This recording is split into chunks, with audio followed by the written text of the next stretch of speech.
What happens when one of wrestling's toughest guys faces career controversy, family tragedy, and health battles? This is the story of Arn Anderson, a legend in the ring and a man who's faced more than his share of challenges outside of it. Born Martin Anthony, this guy was destined for wrestling greatness.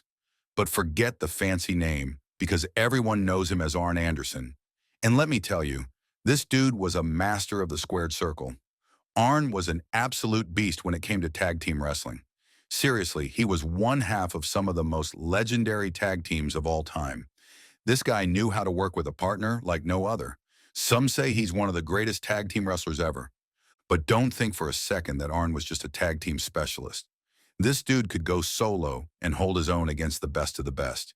He even racked up an impressive 4 NWA, WCW World Television Championships. He was so proud of that title, he called it his world title. And who could forget Arn Anderson's legendary run with the Four Horsemen? This group was the ultimate wrestling squad, and Arn was a key member alongside the nature boy Ric Flair himself. They were the coolest, the baddest, and the most dominant force in wrestling. But even the biggest names in wrestling have their flaws. Here are some controversies and problems Arn faced during his career. Let's start with what might be the most talked about controversy in Arn Anderson's career: the Alicia Fox incident. In 2019, Arn worked as a producer for WWE, which basically involved helping to plan and organize matches. The story goes that Alicia Fox showed up to an event allegedly intoxicated, but Arn reportedly allowed her to wrestle anyway. Now, the exact details are a bit murky. WWE didn't officially confirm much, and Arn hasn't spoken about it publicly. But this incident seemed to be the last straw for WWE management, and Arn was let go shortly after. It was a surprising and controversial end to his long tenure with the company. Another source of backstage drama for Arn was his run-ins with WWE stars Sami Zayn and Kevin Owens. As a producer, Arn had a reputation for being old school, with a strong focus on the details of a match. With Sami Zayn, the tension reportedly came down to a disagreement over how much attention should be paid to the small things. Arn thought those details mattered a lot, while Sami had a different take. With Kevin Owens, the disagreements were apparently over creative decisions, things like how a match should flow or specific spots in the ring. These clashes highlight a generational gap in wrestling styles. Arn comes from an era where storytelling and match psychology were everything, while some modern stars prioritize different aspects of the business. Now let's rewind a bit to Arn's time in WCW. This controversy isn't about Arn himself, but it's something he's associated with a lot. Remember the infamous match where Goldberg defeated William Regal? It was a squash match, meaning Goldberg was supposed to win quickly and decisively, but the match didn't go as planned. Regal, known for his technical wrestling skills, didn't make things easy for Goldberg, and the match ended up looking awkward and out of sync. Arn was the backstage agent for that match, meaning he helped plan it. Over the years, he's defended his role, saying he was just following orders from management. Still, this match remains a point of debate among wrestling fans. Some believe it hurt Regal's career, while others see it as just another quirky moment in WCW's history. Now, the only reason why I mention this is because people stopped relying on Arn after this. It is sad, but definitely the harsh reality of wrestling. Outside of the ring, Arn has faced some serious health struggles.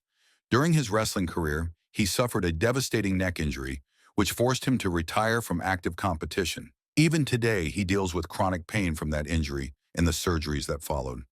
In 2019, Arn had another major scare, a heart attack. Thankfully, he recovered, but it was a stark reminder of how tough life can be for wrestlers, even after they hang up their boots.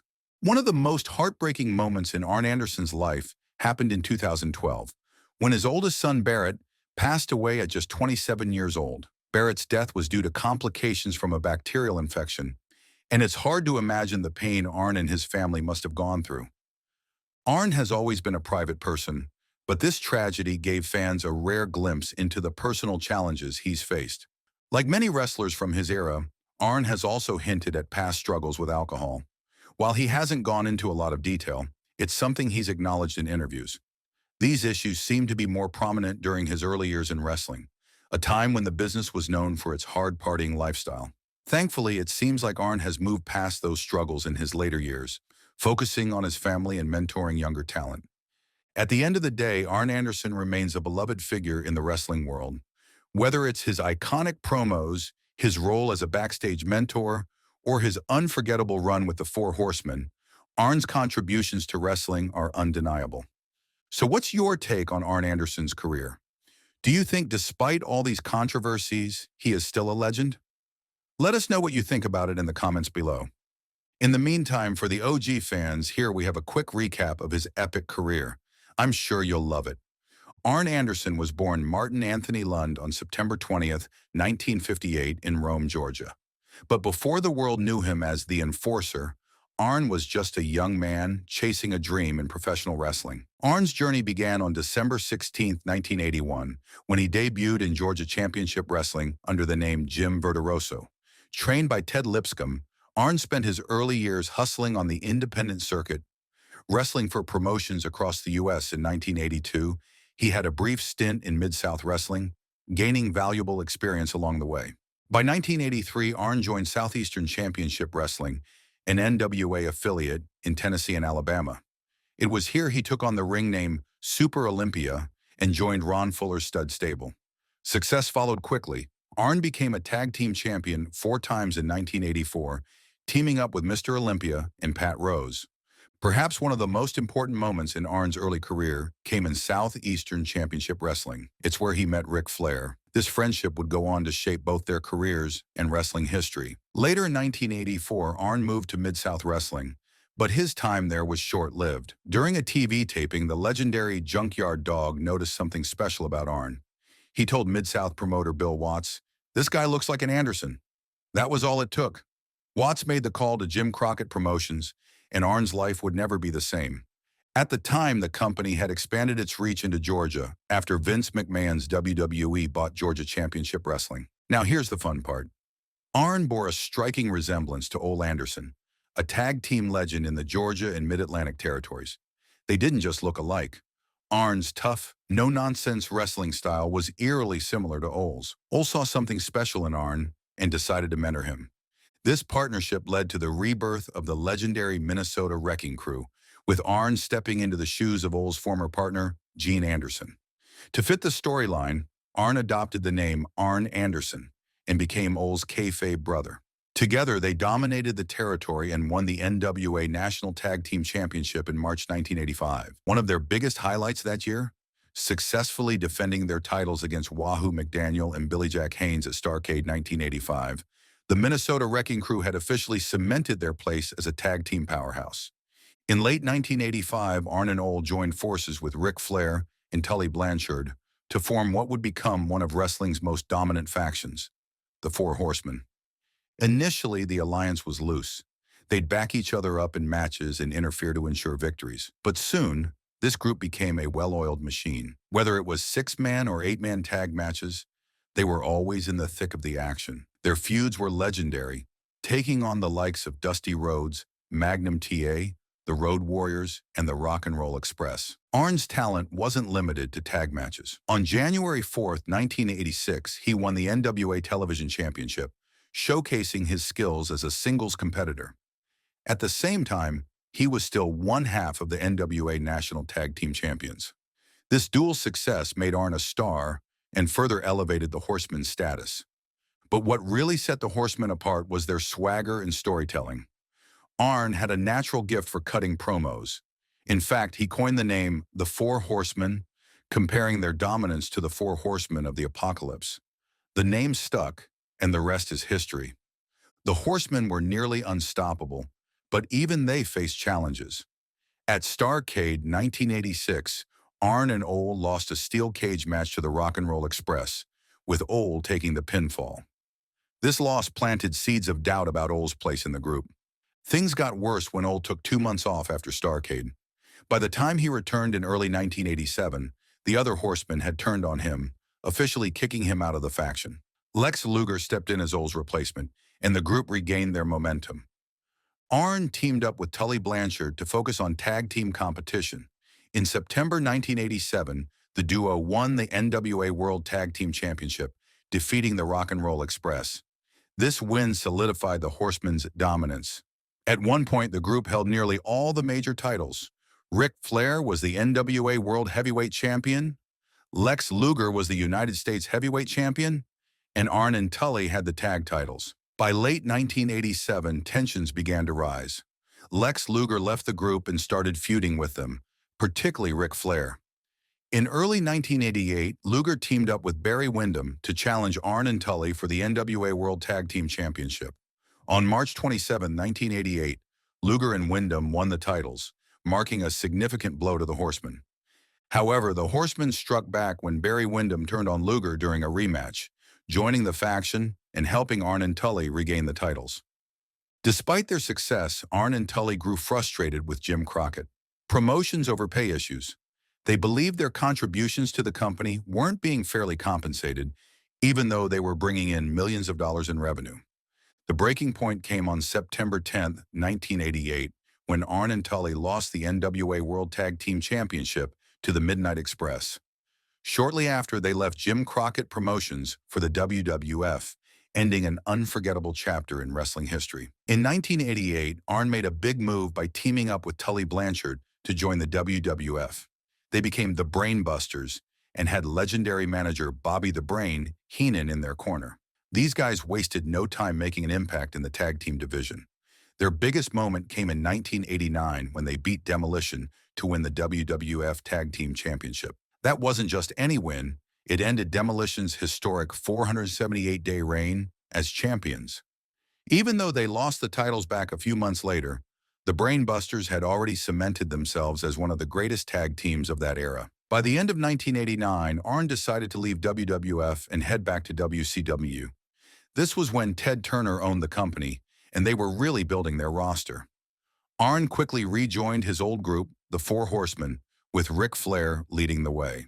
It didn't take long for Arn to grab some gold, winning the NWA World Television Championship in 1990. He held on to that title for most of the year, and later won it again in 1991.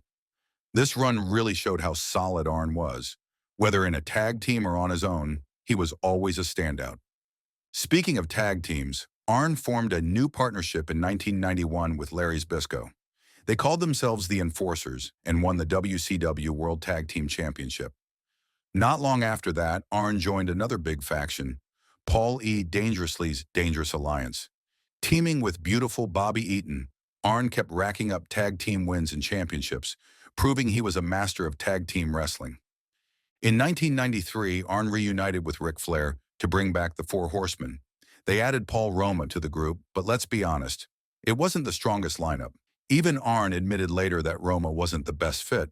Still, Arn and Roma managed to win the WCW World Tag Team Championship, but the group fizzled out not long after due to injuries and other changes. By 1994, Arn switched gears again and joined Colin Parker's Stud Stable. This led to some great matches, including a memorable feud with Dusty and Dustin Rhodes. Arn also added another television championship to his resume, holding the title for over 6 months before finally dropping it in 1995. Later that same year, Arn reformed the Four Horsemen one more time. This version included Ric Flair, Brian Pillman, and Chris Benoit, and while they had some great moments, Arn's body was starting to feel the effects of his long career. By the end of 1996, he wasn't wrestling as much anymore. In 1997, Arn officially retired due to injuries. His farewell speech on Monday Nitro is still one of the most emotional moments in wrestling history. Standing in the ring with his Horseman brothers, Arn passed his spot in the group to Curt Hennig. It was the perfect way for a guy like Arn, who always put the team first, to say goodbye. Even after retiring, Arn stayed involved in wrestling. He was always there to support Ric Flair and help younger wrestlers find their way. Arn wasn't just a great wrestler, he was a mentor and a cornerstone of the business. After WCW shut down, Arn Anderson joined WWF, which became WWE in 2002, as a road agent. He helped with backstage issues and occasionally appeared on TV. Before the WCW-ECW invasion storyline, he did some commentary for WWE. He called matches like Booker T versus Buff Bagwell and Diamond Dallas Page versus Booker T. It was a short stint as a commentator, though. In 2002, Anderson appeared on Raw with a video for Triple H before his wedding vow renewal with Stephanie McMahon. Things took a turn when The Undertaker attacked him, leading up to The Undertaker versus Ric Flair match at WrestleMania X8. Anderson made an appearance in that match, delivering his signature spinebuster to The Undertaker. Afterward, he turned heel by siding with Ric Flair against Stone Cold Steve Austin. This led to a memorable moment where Austin urinated on him. However, by June 2002, Anderson turned back into a good guy, trying to help Flair get full control of WWE. But when Brock Lesnar entered to back Mr. McMahon, Anderson backed down. In 2006, Anderson made a return during the Raw Family Reunion special, where he was in Ric Flair's corner against Mitch from the Spirit Squad. He was also part of a team with Flair, Dusty Rhodes, Sergeant Slaughter, and Ron Simmons at Survivor Series, but he was ejected during the match. In 2008, he appeared on Raw to say goodbye to Ric Flair and thank him for his career. At No Mercy, he congratulated Triple H after he successfully defended his WWE Championship against Jeff Hardy. Fast forward to 2016, when Anderson appeared on SmackDown Live and turned down Heath Slater's offer to team up for the first ever WWE SmackDown Tag Team Championship. In 2017, he made another appearance on Fashion Police, revealing he destroyed Breezango's toy horse, Tully, and joking that the horse should have been named after him. In 2019, Anderson was released from WWE after an incident where he let an intoxicated Alicia Fox wrestle at a live event. He later talked about it, saying he didn't feel wanted in WWE anymore, and the schedule was just too demanding. After leaving WWE, Anderson made a surprise appearance at AEW's All Out event in August 2019, helping Cody Rhodes in his match against Shawn Spears. By December 2019, AEW confirmed that Anderson had joined the company as Cody's personal advisor and head coach. He made his debut on Dynamite in January 2020, helping Cody win his match against Darby Allin. In June 2021, Anderson appeared alongside his son, Brock, and Cody in an interview announcing that Brock would be joining AEW. Brock made his debut shortly after, and Anderson continued to guide his career. Later that year, Anderson turned on Cody, dumping him for Lee Johnson after Johnson won a tag match. The promo he cut at that time became very popular, with Anderson even making headlines for his intense comments. AEW turned the line into a t-shirt, and it was later sampled in a song by rapper JPEG Mafia. Even after leaving Cody's side, Anderson kept coaching wrestlers like Brock and Lee Johnson. In 2023, he helped Wardlow win the TNT Championship and had a brief feud with Christian Cage and Luchasaurus. Their partnership ended when Wardlow lost the title to Luchasaurus. Anderson continued working with Brock, but transitioned into a backstage producer role as Brock's contract with AEW expired. In May 2024, Anderson announced he wouldn't be renewing his AEW contract when it expired at the end of the month. Then in August 2024, he made a surprise return to WWE at SummerSlam, where he promised Cody Rhodes that he wouldn't face the Bloodline alone. This marked another chapter in Anderson's long wrestling career. Arn Anderson's legacy in wrestling is all about his solid skills, toughness, and smart storytelling in the ring. He's best known for his powerful spinebuster and being a key member of the Four Horsemen, one of wrestling's most iconic groups. Fans and fellow wrestlers respect him for being a great all-around performer who could be a hero or a villain. After his wrestling days, Arn didn't leave the industry. He became a coach and mentor, helping guide younger wrestlers in WWE and AEW. He shared his experience and knowledge, making sure the next generation of stars could learn from him. Arn's impact goes beyond just the matches he had. He shaped the business both in front of the camera and behind the scenes. Even though he's moved on to new things, Arn Anderson's legacy will always be remembered by fans and the wrestlers he helped along the way. His influence will be felt for years to come. Thanks for watching, everyone. If you enjoyed this video, don't forget to like, comment, and subscribe for more. And if you've got any thoughts or favorite moments from Arn Anderson's career, drop them in the comments below. I'd love to hear from you. Catch you in the next one.